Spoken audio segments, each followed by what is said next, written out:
சாவுன்னா பயப்படுறதுக்கு உன்ன மாதிரி காசுக்கு மாரடிக்கிற எச்ச கூலிப்படம் நினைச்சியா? பாண்டியன், ரத்னவேல் பாண்டியன். பயம் எனக்கு இல்லடா, சாவுக்கு. ஒத்தை கொத்தையா நேருக்கு நேரா என்ன பார்க்க தைரியம் இல்லாம 6 மாசமா என் பின்னாடி நாய் மாதிரி அலைஞ்சுகிட்டு இருக்கு.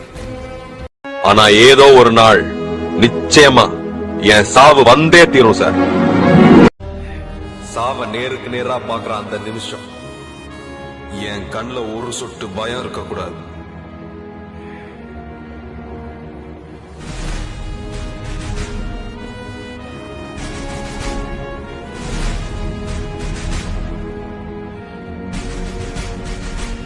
என் கை என் மீசைய முறுக்கிக்கிட்டு இருக்கணும். என் உதட்டுல சிரிப்பு இருக்கணும்.